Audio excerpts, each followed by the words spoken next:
All right, so let's jump in. We've got, if you don't have the Bifrost plugin, go ahead and load it. I think I've shown you how to do that before, but you should have in the effects menu set here, the Bifrost fluids and the boss menu sets. These are both the things that get loaded. We also get the Bifrost shelf up here, and these are the basic presets that we're going to be using, the shelf tools, which are super handy dandy. So to start off, let's just bring a sphere into our scene. This is going to be our fluid, and I'll hit this first button here, which is to create liquid. It's the same as hitting this one, create liquid. And that creates a bounding box, so this is where our simulation is going to occur inside. And then actually inside the sphere, it's also created some tiny little particles. And they're kind of hard to see. So what I'm going to do is increase their size. And there's several different objects that get created here. So the one that I want to look at is the actual liquid under Bifrost liquid. And then point size right here. This is where we can see our points. So maybe your points show up already. Mine were too small to see. It's also really helpful to change the background color to see your particles. You can do that with Alt-B. So I just changed it to black because that makes it easier to see. So we've got a volume of particles driven by this sphere created here. And if we make our sphere bigger, it'll put more particles in here. And you got to think about this in world scale. So the bigger our sphere is, the more water is actually, or the more particles are being generated inside of this sphere. And so if you make a giant sphere of water and simulate it, it's going to fall like a water tower and have a really fine detail of crashing in the particles. Compared to a very small one would be more like what we're going to be creating, which is a faucet. So let me go ahead and, speaking of, bring in my faucet, or my Sync 3D model. That's just in the assets folder for all you guys. Sync. So we want our liquid to collide with this, but I think we're getting ahead of ourselves. Let's play our simulation and see what we get. So right off the bat, we only get the sphere of water falling. What we want to do to create this faucet is to have this sphere continuously emit every frame more of these particles. So it's kind of annoying how specific of a setting this is. I feel like it should be a lot easier to enable, but the box you need to tick is in the emitter properties here. This is the object that's emitting right here, continuous emission. In the attributes, you turn that on. So now if we go back to frame 1 and play our sim again, it will be streaming liquid. And so it really depends on what you're trying to do. There's a bunch of different ways to go about starting a simulation.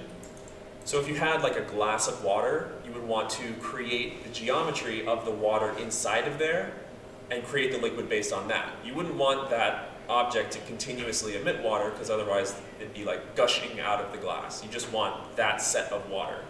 But for this, we do want the water to come gushing out of this faucet. So let me just place the sphere in our faucet. And that's actually the emitter.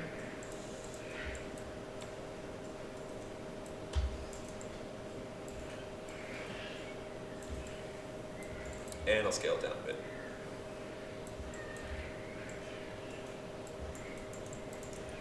So we've got liquid, and I'm just calling it liquid because this is, I'm going for water, a water effect. And if you wanted a different kind of effect with these particles, you can change all kinds of settings in the liquid settings. You can change the viscosity, which will make it simulate more like honey or lava.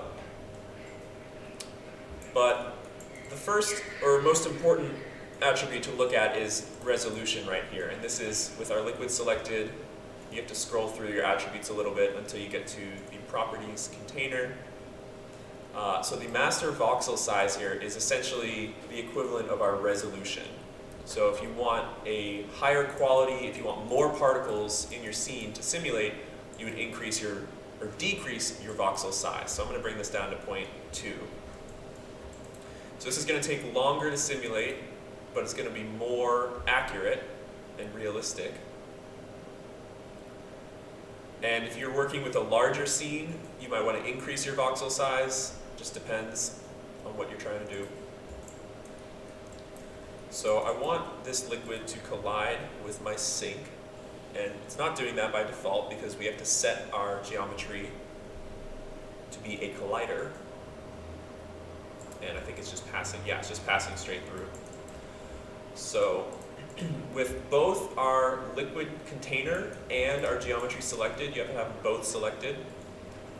Under Bifrost fluids, we can add a collider. So this sink mesh will collide now with our simulation.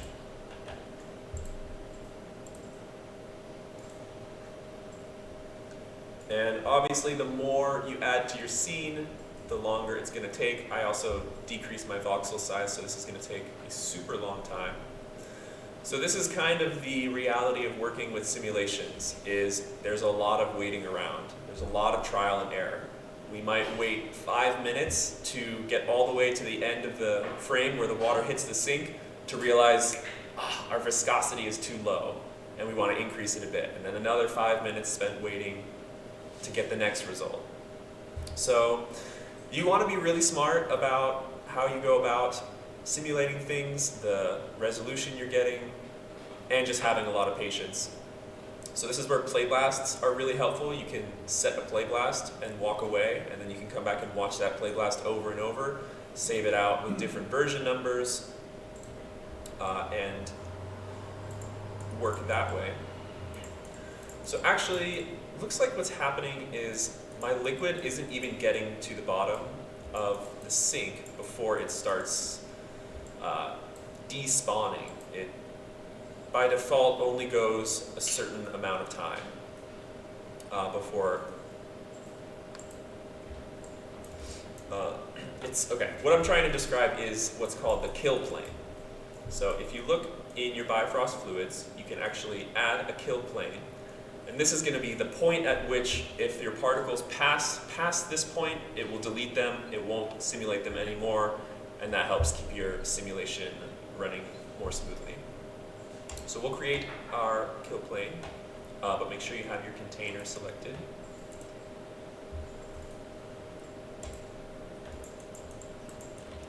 So it just creates this flat plane here, just kind of a bounding box, and this is what we'll set down below our sink. So let's see if we can see the difference here. Let's just test this out to make sure it works. I'll move it way up so that I don't have to wait for the water to travel all the way.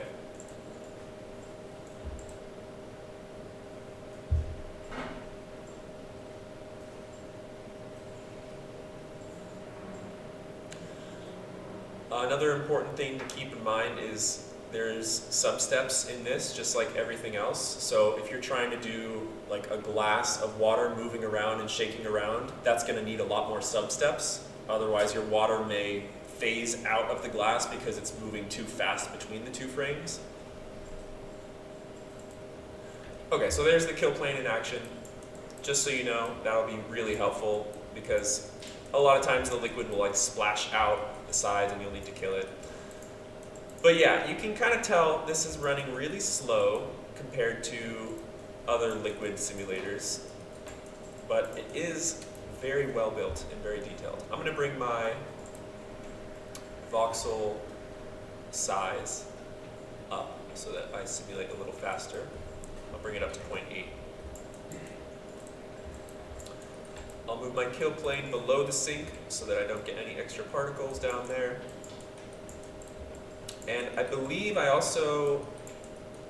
skipped this part, which was in order for our bounding box for our mesh here to work correctly, just like with the collision in the rigid body, we need to tell our, one second, where is it? Our collider properties here in the attribute editor. Under conversion here, by default it's set to solid, and that's essentially a more primitive collision mesh, and it's not using the actual mesh that we're providing. So we want to change that to shell, and now it's going to look at the actual mesh and collide more accurately. So let's check out our simulation now. I think we should be good.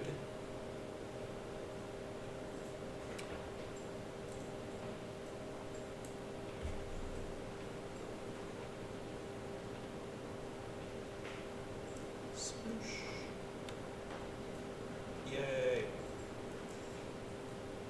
So it's doing it. It's starting to fill up the sink.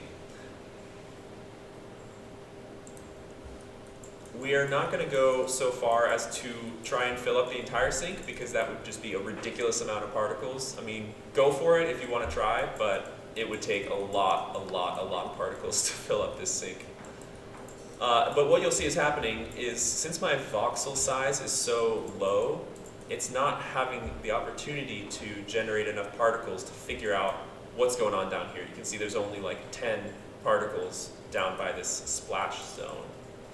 So I need to bring my voxel size down. I need to increase the resolution so that this will actually simulate correctly. So I'll bring it down to, all the way down to 0.1. And since I don't want to wait for my faucet to fall all the way down, I'll just cheat and bring my sink up a bit.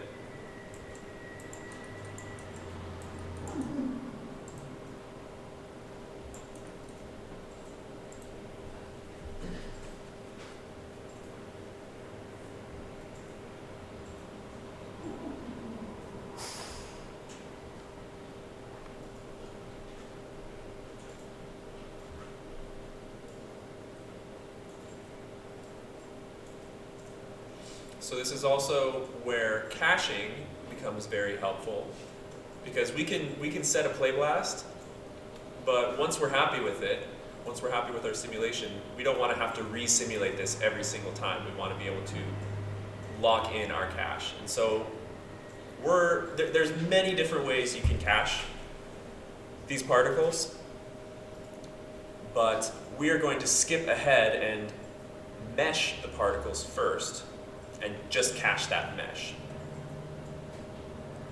But you can take multiple steps, multiple iterations of caching in between different steps that we'll kind of skip through here. That looks really cool. I did not expect that to look so awesome. I guess my voxel size is very low. But yeah, that seems like realistically how a sink would, or how water would hit a sink like that. So I think that looks great. So I'm going to hit approve on this. There's no actual button for that. That's just a mental thing. But once you're happy with your particles, we want to create an actual mesh out of these particles, because we need to render something, and we need a mesh to render to apply our liquid material to. So once you're happy with your particles, we'll go down to,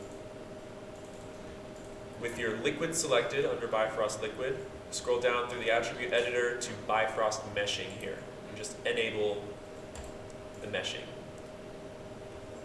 So that creates another object that is driven by this particle simulation. So in the same way that we provided a sphere and it converted that to particles, or particles in the volume of the sphere, we're now taking those particles and converting the volume of it, the exterior of these particles, to a mesh.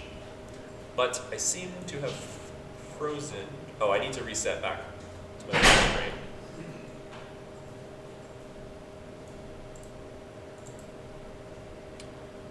And I think I'm going to bring my resolution up a bit, just because it's taking so long. All right, we should be getting our mesh now.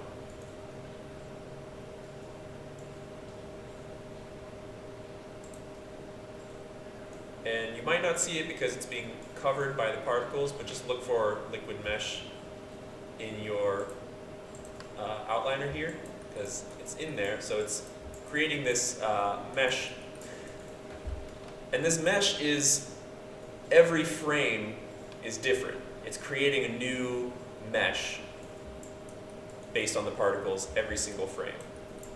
And there are ways to carry the same UVs from frame to frame across, but that is getting very advanced. I'll be honest, I don't know how to do it because it's hard. But if you wanted to do something like seeing paint and seeing a color of paint like pushing across into itself, or like paint mixing, that's where you need to assign UVs to this mesh that we're creating. So by default here, this mesh does not have UVs, but we can still cache it. So we're going to just create our alembic cache, and that's what we're going to render. Because our liquid here it's all one shader. We're not mixing multiple kinds of liquids. We're just going to assign one clear water shader to this.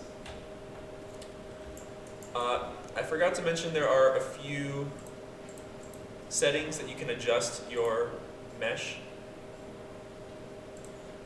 I'm pretty happy with how it looks by default, but if you wanted to increase the resolution of your mesh, you can do that here in resolution factor. You can bring up the smoothing.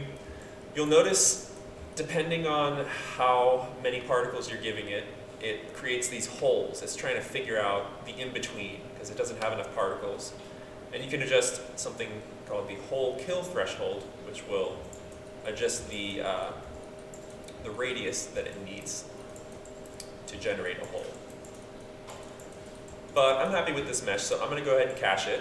And to cache it, we'll go to Cache, Alembic Cache, Export Selection to Alembic. So with selecting our mesh, if you wanted to include UVs in your Alembic, you would do that down here, just for future reference. If you guys are ever trying to like import an Alembic into Unreal and you're like, why are there no textures on my Alembic? You need to tick UV right here. But as I mentioned, we're not doing UVs for this simulation. So I'm just going to leave my settings as is and hit export.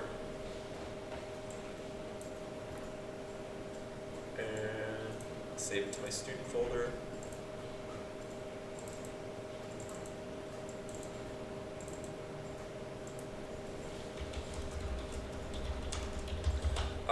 Cache management is also something to consider. These caches can get pretty hefty, so sometimes you'll need to dedicate a hard drive just to caching.